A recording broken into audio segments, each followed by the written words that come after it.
Before we start, I first need to correct something I said at the beginning of Part 1 of this retrospective.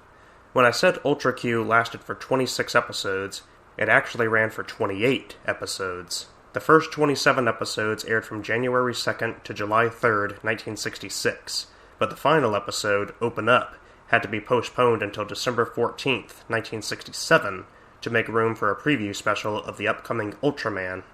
You see, Ultra Q was such an immediate overnight sensation that Eiji Tsuburaya began work on a spin-off series almost immediately. A brilliant idea that was, as not only did the succeeding entries prove more popular with each new episode, but since this trend of creating a new Ultra hero and series has persisted for more than 50 years, the Ultra series now holds a spot in the Guinness Book of World Records as the franchise with the most spin-offs. 36 different Ultras. And just for the heck of it, I may as well add in this other little bit of info.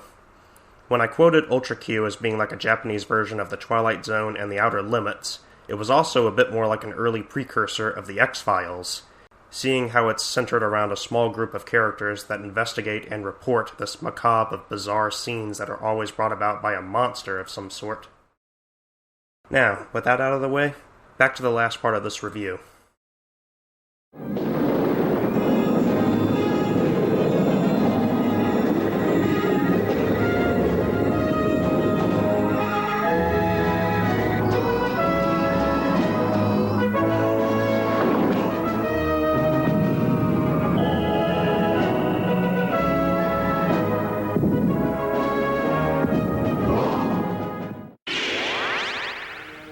For a show that was produced in the early 90s, the composite shots used to splice the actors onto the effect shots are not all that convincing.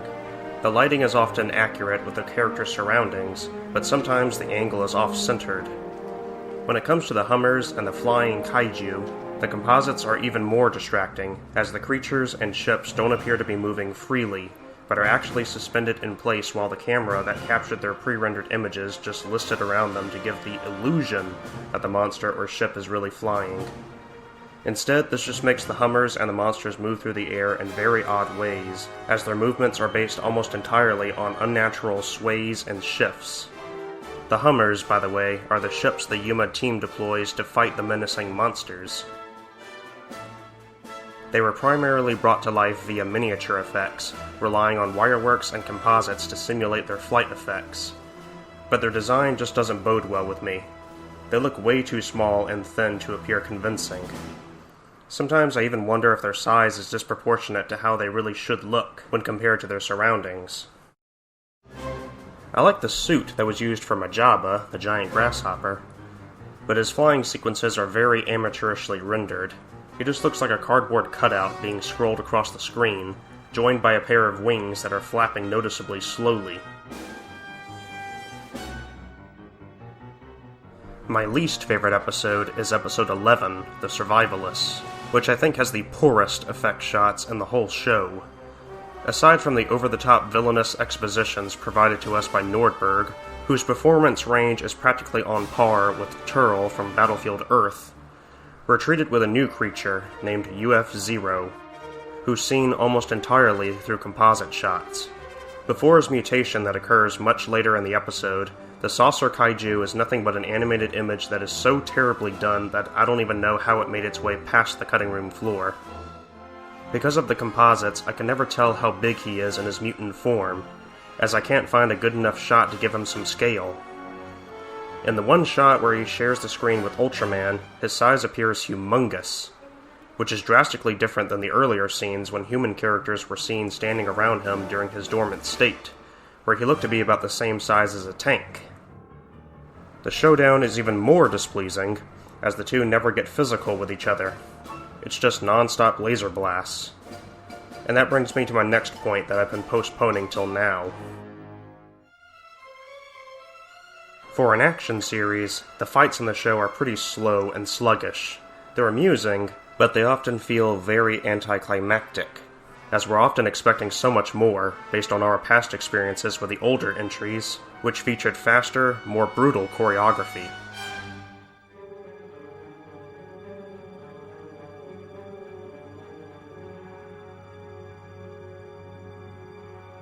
And when they're not getting physical with each other, Ultraman and the monster are more busy casting energy blasts at each other.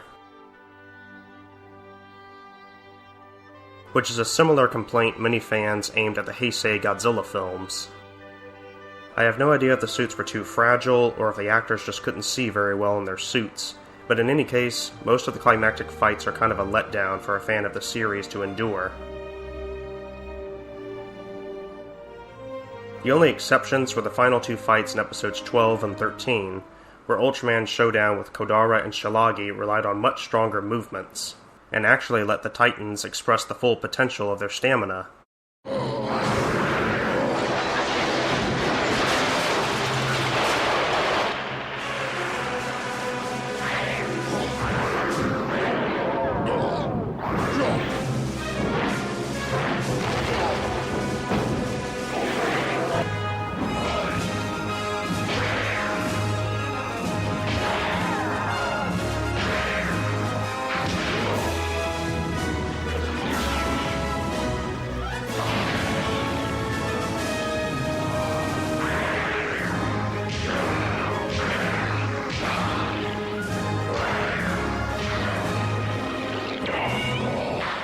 So at least I can reward those two strange episodes for doing one thing right.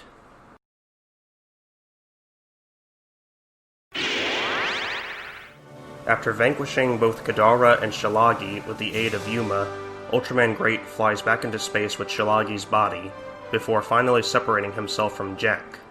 As a final epitaph to their strenuous journey, Jack confers one last message to the team.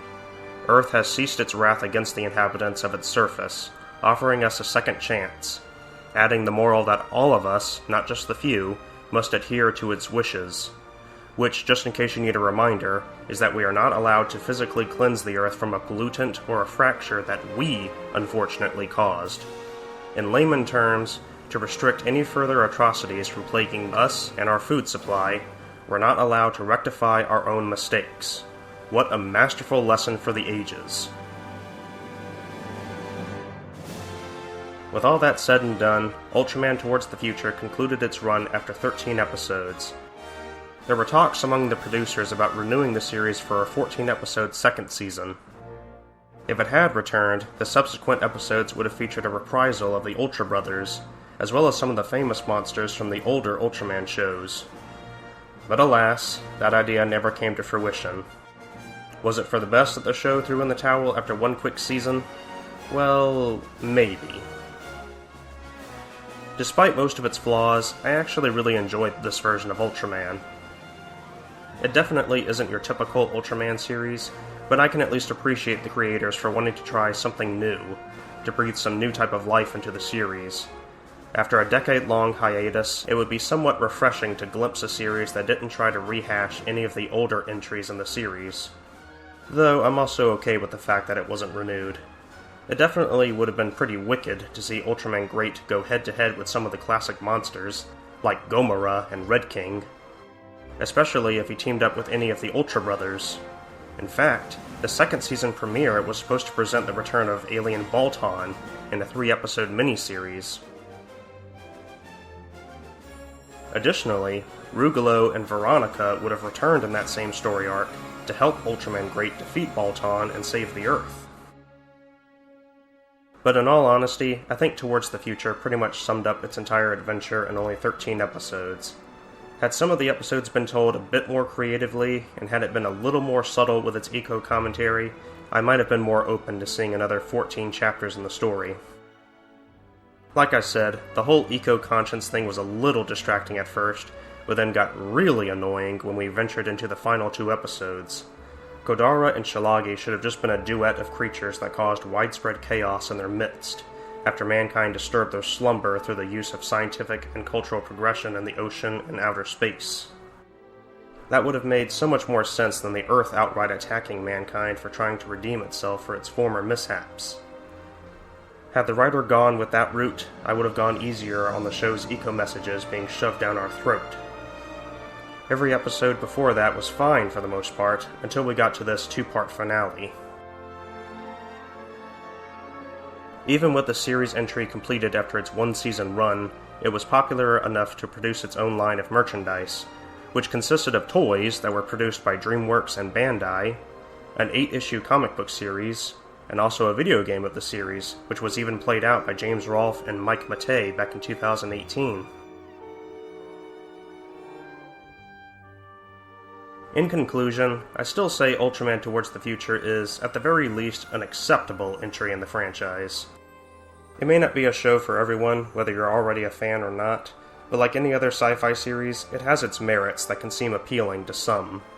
Average characters and effects, a creative villain, amusing monsters, interesting or subpar plots, but also fast-paced storylines.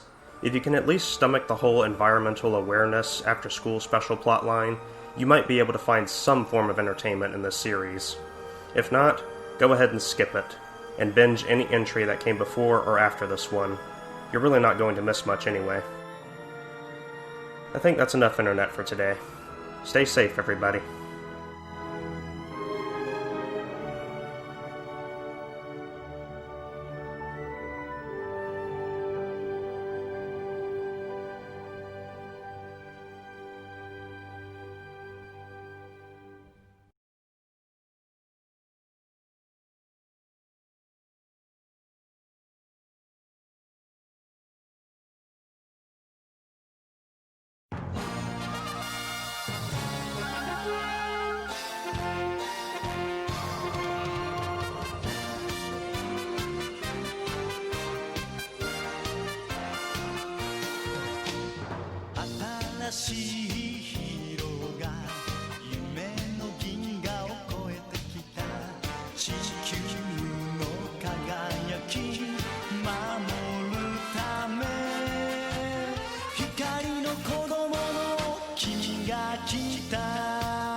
命の限りさあ行け